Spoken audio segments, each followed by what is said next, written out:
Deixa eu só partilhar o ecrã com vocês e a gente já continua aqui, então. Pronto, acho que já podem ver meu ecrã. Então, como eu tinha dito a vocês, eu vou fazer uma nova gravação do início, desde a criação do projeto até mesmo a criação das classes, modelos, etc. Então, vou vir aqui em File, no Rider. Se vocês já não tiverem o projeto aberto, eu vou fechar aqui como se a gente estivesse fazendo do zero. Então, vou abrir o Rider.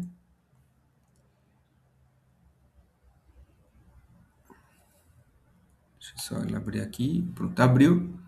E aqui a gente vai ter a opção de New Solution, certo? Vamos escolher novamente o Web. E a opção vai ser aqui, eu vou colocar o nome da nossa UFCD 5409. Ponto. E vou colocar aqui PO, que é Programação Orientada a Objeto, para a gente não colocar com o mesmo nome, porque senão vai dar problema de conflito. Então, vou colocar isso aqui, UFCD 5409, Programação Orientada a Objeto, POO. A aplicação que nós vamos utilizar vai ser Blazor Web App e o .NET vai ser o .NET 10. Ok? Então, vou carregar aqui em Create e automaticamente o Rider vai abrir o nosso projeto. Então, está aqui o projeto. Se vocês não tiverem naquela página, a opção que vocês têm é vir aqui em File, New Solution. E é as mesmas opções que vocês viram anteriormente. Ou seja, em vez de ir pela abertura, podem vir aqui em File com o projeto já aberto e fazer um New Solution e selecionar as mesmas opções, o nome do projeto, etc. Ok.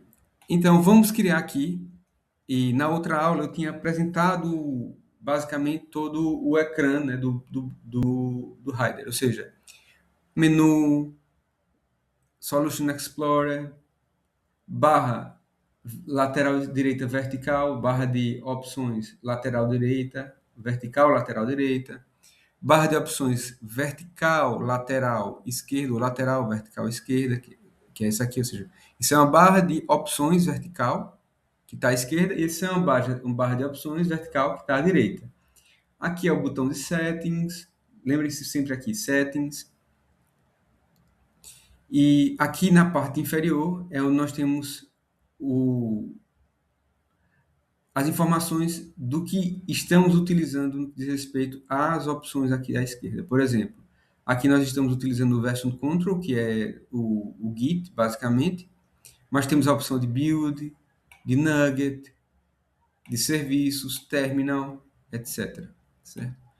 Aqui na árvore a gente tem a solução. Então, quando eu digo clique com o botão direito sobre a solução, eu estou falando sobre isso aqui.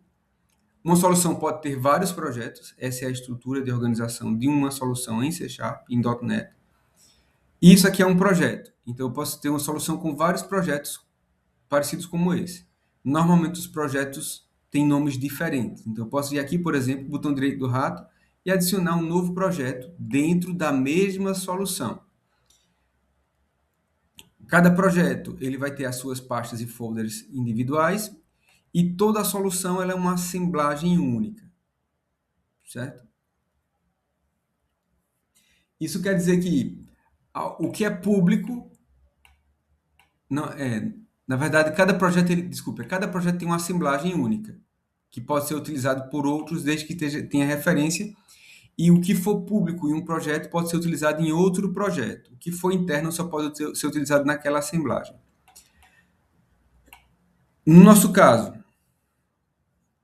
nós criamos um projeto que é um projeto de web. Então, se eu carregar aqui com o botão direito do rato, nós conseguimos ver, editando o nosso ficheiro de projeto, que é um dos ficheiros que normaliza todas as configurações do nosso projeto. Eu vou carregar nele aqui, por exemplo. A gente vai ver que nós estamos trabalhando com o nosso projeto é um projeto SDK Web. Nós podemos abrir aqui outros, por exemplo, como adicionar projetos diversos, como eu disse, console, class library, etc. E cada projeto vai ter o seu CS Project, como esse aqui, com a configuração indicando do que se trata aquele projeto. Nesse fecheiro, a gente vai ter mais à frente, quando colocar os nuggets, os nuggets que são packages que a gente utiliza de projetos de terceiros, vão estar todos aqui também nesse CS Project indicados. Pronto. Para basear-nos sobre um projeto C Sharp é isso. .NET é isso. Tá? Então, ou seja, solução, projeto. Quando eu disser carregue com o botão direito sobre o projeto, eu estou falando disso aqui. Certo? São coisas distintas. Solução é uma coisa, projeto é outra. No que diz respeito, como eu disse, ao projeto, ele tem seus folders, e no projeto específico para Blazor, que é o que a gente nós estamos a trabalhar, nós temos dois folders que são muito interessantes para a gente entender. É o www.root, que nós vamos ter basicamente aqui tudo que for ligado a CSS ou JavaScript, porque o Blazor pode utilizar JavaScript. Nós não vamos evitar ao máximo, porque o Blazor é suficiente para isso, para o que a gente vai fazer. E temos outro folder, que é o folder de Components. Aqui nós temos as páginas e o layout. O layout é tudo aquilo que nós podemos utilizar compartilhado entre as páginas, ou seja, eu posso chamar o menu na página Home, esse aqui, né? O Nav Menu na página Home, o Main Layout eu posso chamar em qualquer lugar. O Main Layout normalmente é o layout padrão de todo o projeto, certo? Então, por exemplo, aqui a gente tem o Nav Menu, que eu acabei de falar, e aqui a gente tem o Body. Esse Body indica que tudo que nós vamos utilizar na nossa aplicação vai ser jogado nesse body aqui. Ó. E vocês vão ver mais à frente o que representa esse body na criação de uma página. Depois disso, do layout, a gente tem aqui as páginas. As páginas, elas é o que a gente vai focar mais, porque a gente não vai utilizar para já muita coisa sobre layout. Basicamente, a página Home é o que vamos usar a fundo. A página Home, ela é a base de toda a nossa utilização durante essa primeira fase. Então, ela é aquilo que nós vemos por primeiro quando nós publicamos o projeto. Quando nós executamos o projeto em debug ou em run somente. Certo? Então, por exemplo, aqui a gente tem o home, hello world, welcome to the new app. Isso é o que aparece quando a gente acaba de executar a nossa aplicação. Temos outras páginas aqui. Vamos focar para já na página Home, porque a gente vai utilizar tudo que a gente vai fazer nesse primeiro momento nessa página Home. Vou minimizar aqui, ou tirar aqui o Expanded. E aqui nós vamos criar um folder, botão direito do rato, Add Directory. Para quê? Esse folder vai funcionar como a caixinha onde nós vamos guardar todos os nossos modelos de classes. Lembrando que a gente vai trabalhar sobre classes agora, trazendo as classes para dar modelação para a aplicação. Nós modelamos, por exemplo, a classe Student e utilizador. E agora, depois dessa modelação da classe Student e utilizador, vamos criá-las como classes de objetos de .NET, de C Sharp. Então, para já, nós vamos, repito, no botão direito do rato no nosso projeto, adicionar diretório. E vamos escrever aqui models. Por que models? Porque lembram, talvez eu fale mais isso, mas classe é um modelo de um objeto. Então, classe é um modelo. Então, como ela é um modelo, vou colocar ela em uma pasta chamada modelos. Models, ok. Então, nós tínhamos no nosso exercício, deixa eu ver se eu tenho aqui aberto ainda o meu... Acho que eu já não vou ter mais o draw.io que eu fiz com vocês. Deixa eu ver aqui.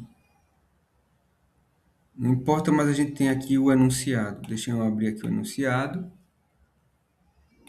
Teams. Ok. Classwork.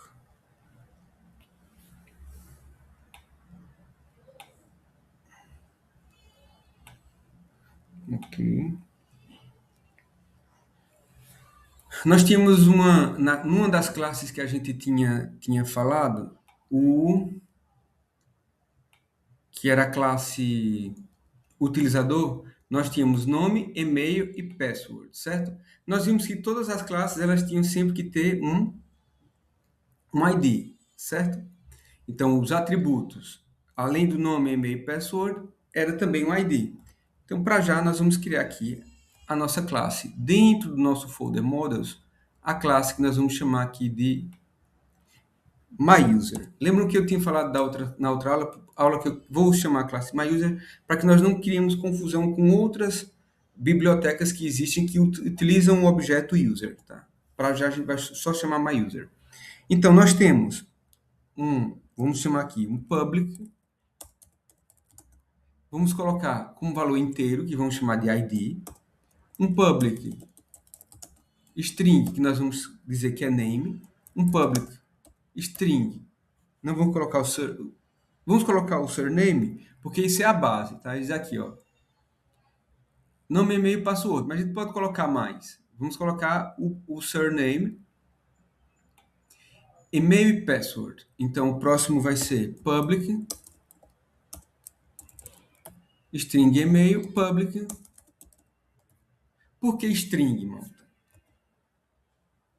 O nome é um conjunto de caracteres textuais. Texto em C# é string, certo?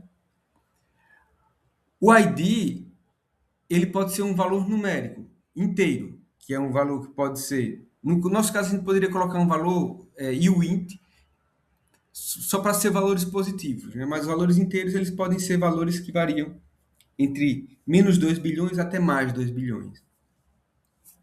Mas são números inteiros. O valor que a gente está colocando aqui é um valor inteiro. No caso, name, surname, e-mail e password, eles têm que ser string porque, por exemplo, a password ela pode ter caracteres especiais, números, letras, etc. Então, isso é a forma de a gente escolher. A gente tinha feito a modelação, na modelação a gente colocava o que era texto, o que era número.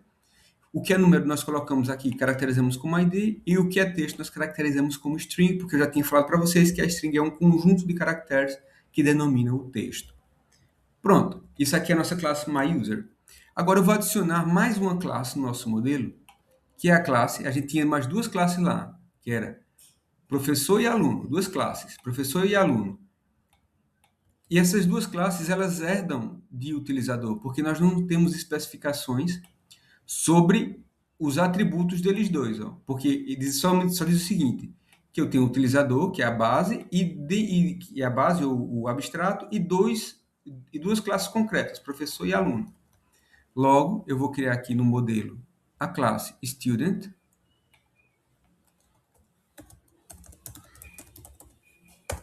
E agora, lembrando que a utilização de classes bases em C# é através da herança. Então, quando eu chamo a herança de uma classe abstrata, eu estou utilizando, eu vou chamar aqui o MyUser, tudo aquilo que a classe abstrata permita que eu use. O vídeo já está ficando um pouco longo, e eu não passo de 15 minutos, mas a gente vai parar por aqui. Só para explicar aqui. Essa indicação de que eu posso utilizar alguma coisa vai estar na forma em que a classe abstrata ou base, ela publicita os seus atributos, no nosso caso, propriedades ou métodos. Vejam que tudo aqui está como public. Public, public, public, public. Logo, eu consigo usar tudo isso aqui nas classes herdeiras, porque eu permito, através dessa publicidade, ou seja, é totalmente acessível, a utilização quando essa classe for herdada.